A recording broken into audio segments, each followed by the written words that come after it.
Alright, so let's remove this lid and see what is inside this kind of anti-gravity prototype. We have basically electromagnetic configuration here, at the center of which the next component is this copper disc. We have a conductive mass which will rotate with high speed. It will rotate with several thousand RPMs, and when you have mass and rotational mass and velocity, you produce basically kinetic energy. But when the mass is conductive, and if it's rotating in a proximity of electromagnetic field or magnetic field, it will produce kind of eddy currents inside of this conductive mass, and those eddy currents will have their own magnetic field, which will be opposing the magnetic field that creates them in the first place. This is so-called the Lenz's law. Lenz's law. So this is the next component that I would like to talk about. To some degree we can associate this with what we call homopolar or unipolar engine, where there are brushes on the copper disc, on the rim and on the shaft, and there are magnets on top and the bottom, and when we rotate that copper mass, we produce high amperage and low voltage current or power with high amps and low volts. But here we don't have brushes and we don't have physical contact.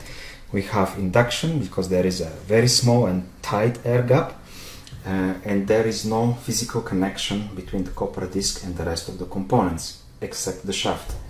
So the other thing that is very different from what we call unipolar or homopolar engine is that we have these kind of channels that are cut inside the copper disc, and we inlay a non-conductive material.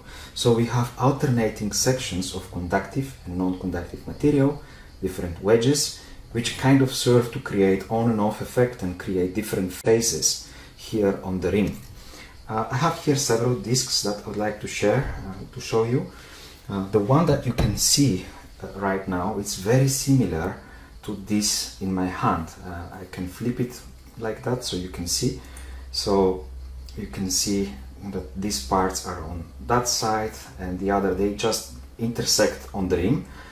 The difference between this and that one is that these wedges here, they are just glue on top, so not much of a copper mass it's removed, so it's a higher mass. This is more heavy, but here on the rim they are the same pattern. The disc is cut and they create this kind of alternating sections on and off between conductive and non-conductive sections.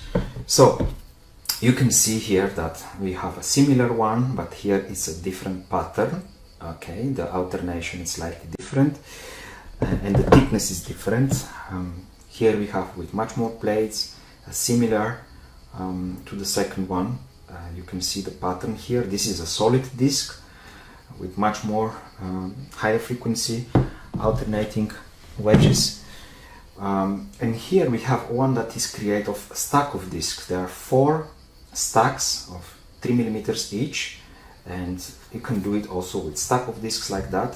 It's also much more alternating plates, and you can do it also with very thin alternating plates like this. I broke that one, but the important thing is that you need to have isolation. If you stack many discs, 2, 3, 4 or more, or 20, you need isolation between. They need to be isolated, the copper discs, from each other. The other important thing about this disc is that there is a minimum size in order to produce certain effect. And the size, the minimum dimension, is 150 millimeters outer diameter, which is about 6 inches, and the thickness should be between 6 and 12 millimeters. So it's between quarter and half inch, it should be the thickness. So this is 6 millimeter thickness, and this one, it's 12 millimeter thickness, so you can see the difference.